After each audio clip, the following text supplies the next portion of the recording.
ముందుగా వడపప్పు ఎలా తయారు చేసుకుందామో చూద్దాం. ముందుగా పెసరపప్పును ఒక బౌల్ పెసరపప్పు తీసుకొని ఒక బౌల్లో వేసుకుందాం.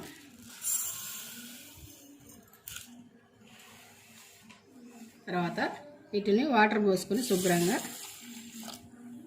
కడుక్కోవాలి.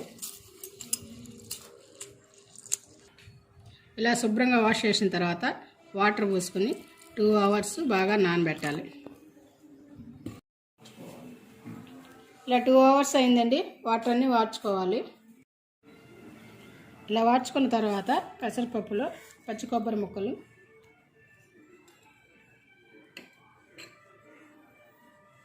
బెల్లం ముక్కలు వేసుకొని కలుపుకోవాలి. ఇలా అంతా బాగా మిక్స్ చేయాలి.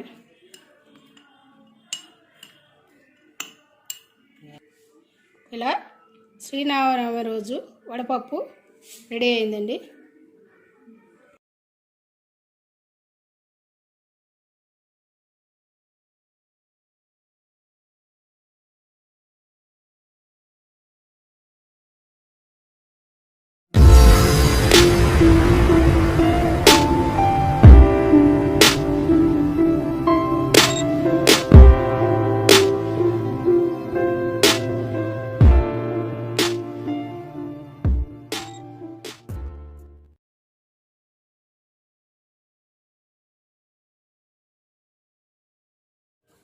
ముందుగా ఒక బౌల్ తీసుకొని వాటర్ పోసుకుందాం.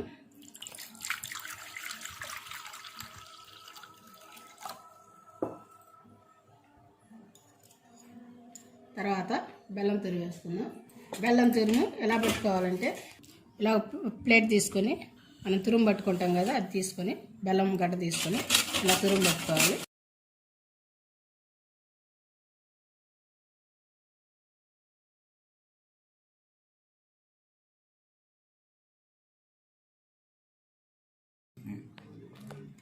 ఈ విధంగా బెల్లం తురుము పట్టుకోవాలి. ఇలా తురుము పెట్టుకున్న బెల్లాన్ని ఇట్లా వాటర్లో వేసుకొని కలుపుకోవాలి.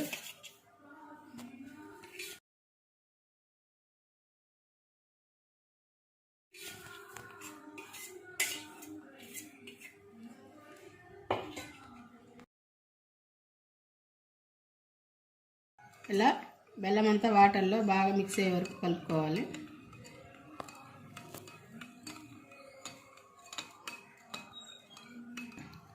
ఇలా బాగా కలిపిన తర్వాత వేరొక బౌల్లో వడకట్టుకోవాలి.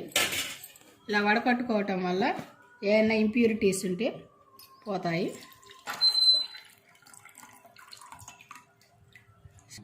ఇప్పుడు పొడి చేసినటువంటి ఇలాచీ పౌడర్,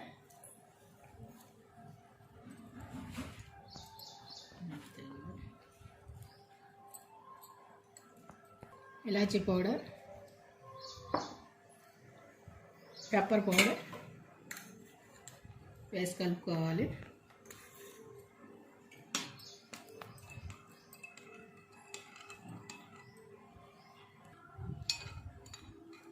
ఈ పానకం హెల్త్కి చాలా మంచిదండి. మనం బెల్లం, ఇలాచి, పెప్పర్ పౌడర్ ఇవన్నీ వేసాం కదా, ఈ సమ్మర్ సీజన్లో హెల్త్కి చాలా మంచిది.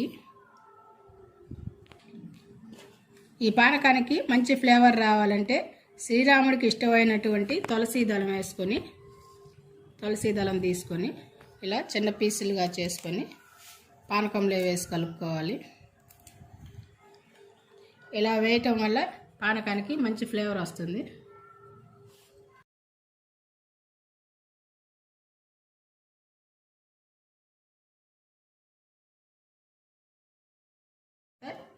ఇలాచి పొడి వేసుకోవాలి.